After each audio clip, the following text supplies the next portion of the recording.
Welcome back to our YouTube channel, The Book Digest. In today's episode, we're diving into a powerful and practical summary of 10% Happier by Dan Harris. We're going to break down the story of a man who figured out how to quiet that relentless voice in his head, but, well, probably not in the way you'd expect. At the very heart of this book is a voice, and it's a voice you probably know all too well. You know the one, that nonstop inner narrator that's always judging, worrying, planning, and replaying every single mistake you've ever made. Harris actually called it the engine of his success, but it was also the source of this deep, kind of free-floating misery that no amount of achievement could ever seem to fix. Because for news anchor Dan Harris, that voice, it wasn't just background noise. It was building towards a breaking point, and one that was about to happen in front of millions of people. So, to really understand the solution, we first have to understand the problem. And for Dan Harris, the problem blew up in the most public way you can imagine, a full-blown panic attack live on national television. Look, this meltdown didn't just come out of nowhere. It was really the climax of a decade of choices. After covering wars in some of the most dangerous places on Earth, Harris secretly turned to drugs to cope with this emotional numbness. And all of it was just fueled by this relentless ambition to climb the network news ladder. It was the perfect storm, and it finally erupted live on Good Morning America back in 2004. That very public humiliation forced a very private reckoning. Harris knew he had to change, but his journey into the world of self-help and spirituality was, well, anything but smooth. I mean, after all, he was a hard-nosed journalist, right? Trained to question everything. And this right here really gets to the core of his conflict. On one side, he was genuinely curious about ideas from people like Eckhart Tolle.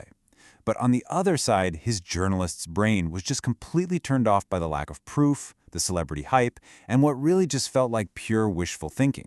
He needed cold, hard evidence. But through this search, he stumbles on this revolutionary idea. Tolle basically proposed that the endless stream of thoughts in our head, that narrating voice, isn't actually us. It's just a mental event, like weather passing through the sky. And that meant you are not your thoughts. That single idea became the seed for everything that happened next. But an idea, no matter how profound it was, just wasn't going to cut it for a skeptic like Harris. He needed a bridge, something that could take him from an intriguing concept to an empirical fact. And he found it in a place he never, ever expected, a science lab.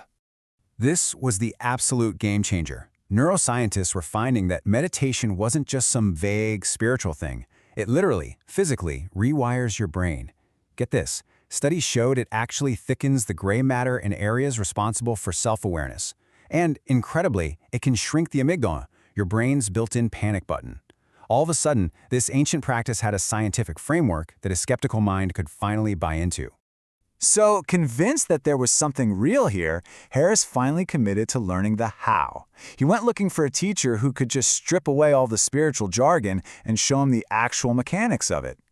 And what he found was almost, well, shockingly simple. The whole process is like this. You sit down, you focus on the physical feeling of your breath coming in and out. Your mind is going to wander, that's 100% guarantee, and when it does, the entire exercise is just to notice it and gently, without any judgment, bring your attention right back to the breath. That's it. And every single time you do that, it's like a bicep curl for your brain. But this led to his biggest fear, and maybe it's yours too. He was worried that meditation would kill his ambition. He heard a term like non-attachment and immediately thought it meant becoming some passive pushover, losing that competitive edge that had made him so successful. But what he learned was that he had it completely backward.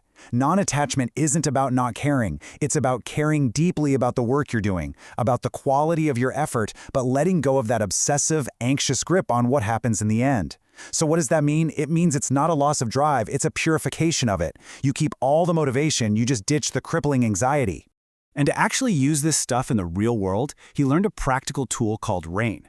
When a tough feeling like anger or anxiety hits you, first you recognize it. Just name it. Then you allow it. Let it be there instead of fighting it. Next you investigate it with curiosity. Like, how does it physically feel in your body? What's its texture? And finally non-identify with it. You realize I feel anger, not I am angry. It's just a passing storm, not the entire sky.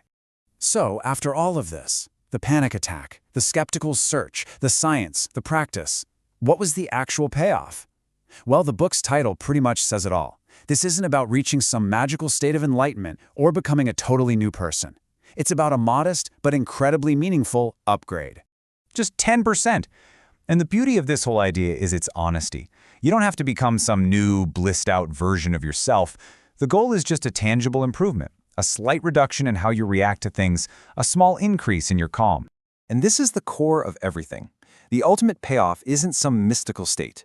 It's just the creation of a small pocket of space, a tiny little pause between something happening to you and how you react to it, between the angry email and your furious reply, between the critical comment and that downward spiral of self-doubt. And in that small gap lives wisdom and choice and freedom. That tiny pause is the space where you actually get to decide who you want to be moment by moment, instead of just being a puppet of your own impulses. It's where pretty much everything important happens. So, I'll leave you with this to think about. In your work, in your relationships, in your own mind, what could you do with just a fraction of a second more between stimulus and response? That's the real power of being just 10% happier. That's all for this explainer.